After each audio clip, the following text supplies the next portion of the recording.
Os Estados Unidos estão prestes a abandonar a Ucrânia? A Rússia exige a entrega de Zaporíjia e Kherson.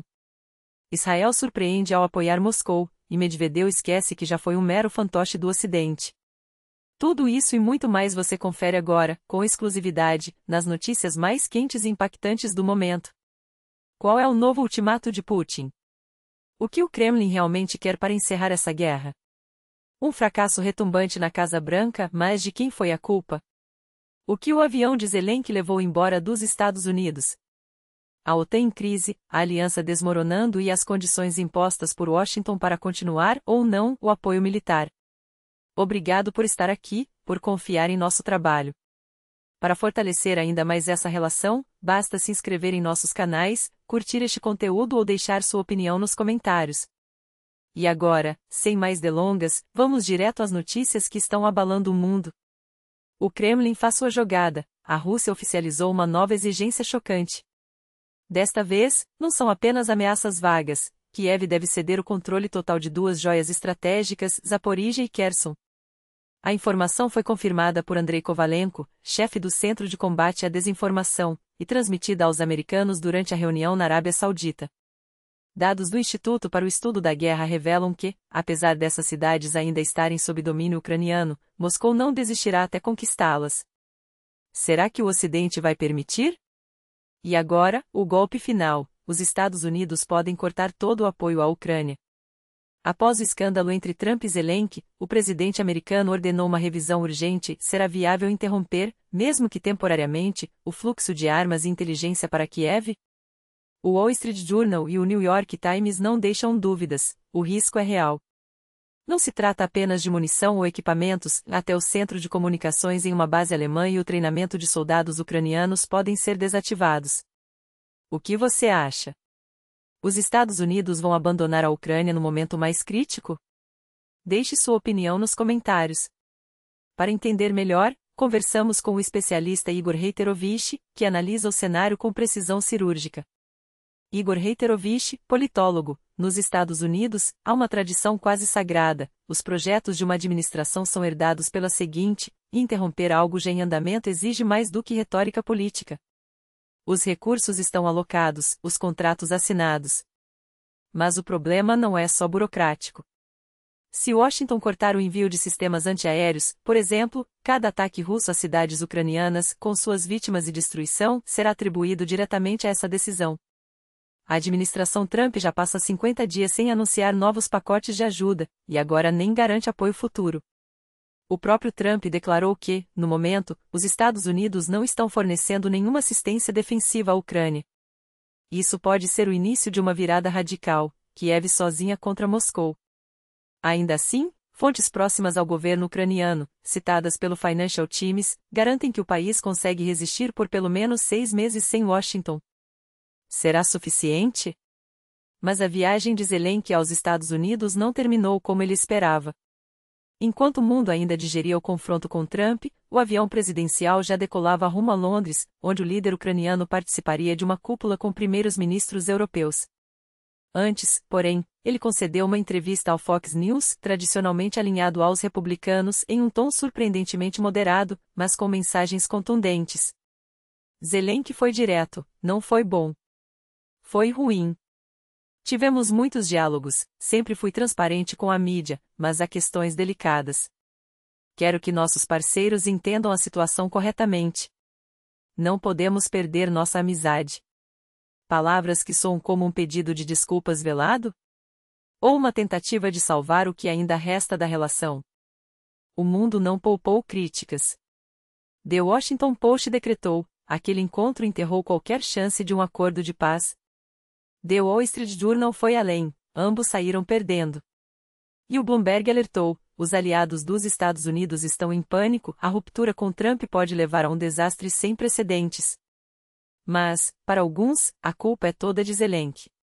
O senador Marco Rubio, em entrevista à CNN, foi taxativo: ele deveria pedir desculpas por transformar a reunião em um fiasco, por sua postura antagônica.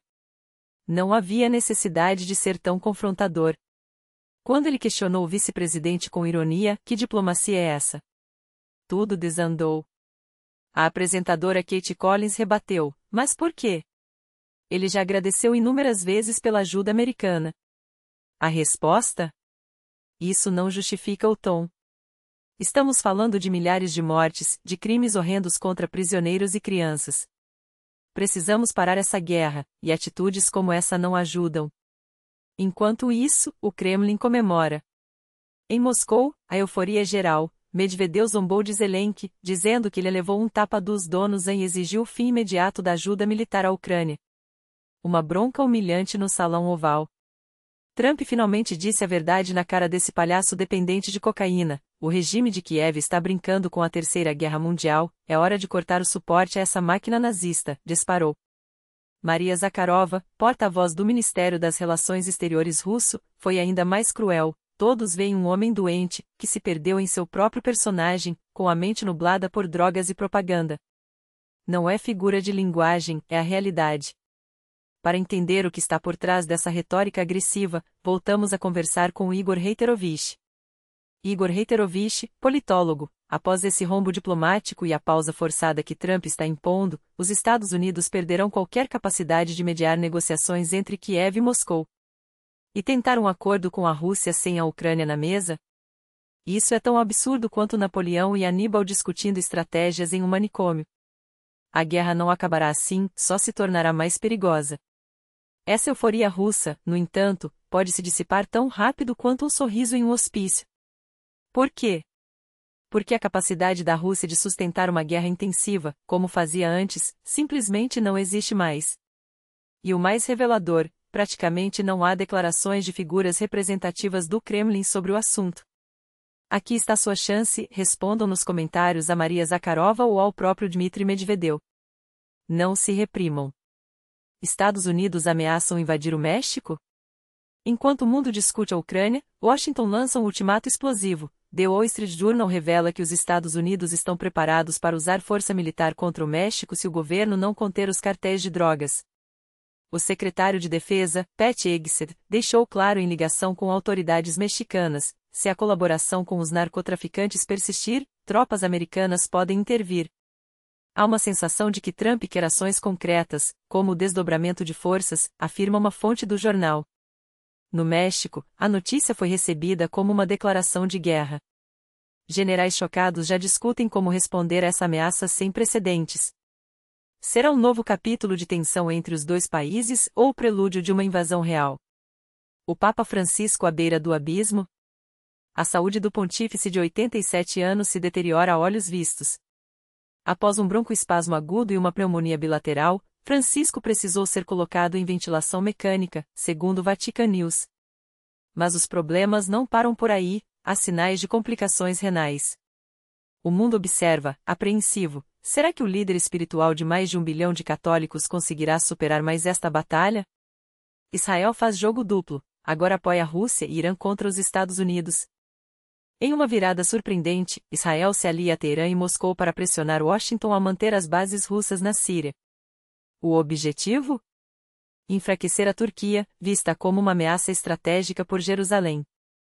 A administração Trump, no entanto, foi pega de surpresa. Os Estados Unidos encaram Ankara como um pilar de estabilidade na região, membro da OTAN, e rejeitam os argumentos israelenses. As bases de Tartus, naval, e Meimin, aérea, são peças-chave da influência russa no Oriente Médio e na África.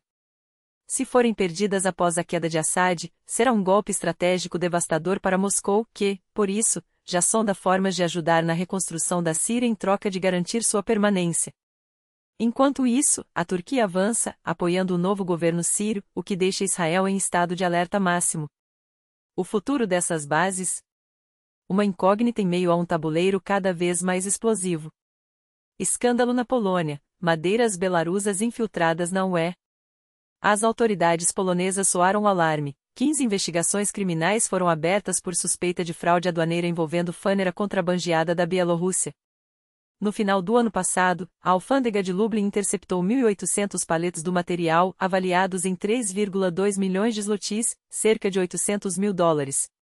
Os documentos indicavam origem chinesa e rota por Cazaquistão, Bielorrússia, Lituânia e Letônia, mas as empresas receptoras, registradas em nome de cidadãos bielorrussos, levantaram suspeitas. As sanções proíbem a entrada de madeira belarussa na Europa, mas, como se vê, o esquema de desvio segue ativo. Rússia sem psicólogos para seus soldados, a crise silenciosa. Um problema que o Kremlin não consegue esconder, a falta crônica de profissionais para atender o trauma de guerra dos veteranos. O Ministério da Defesa admite que só saberá a demanda exata quando as tropas voltarem da frente. O Ministério da Saúde é ainda mais direto. Um psicólogo atende, no máximo, 10 pessoas por dia e nem todos estão preparados para lidar com casos extremos. Os números são estarrecedores. Em 2022, a necessidade por apoio psicológico cresceu 63% em relação ao ano anterior. Uma bomba relógio social que ninguém sabe como desarmar. Agradecemos por acompanhar, por confiar neste espaço. Seu engajamento, comentários, curtidas, compartilhamentos é o que nos fortalece. Até a próxima, com mais análises que o poder não quer que você veja.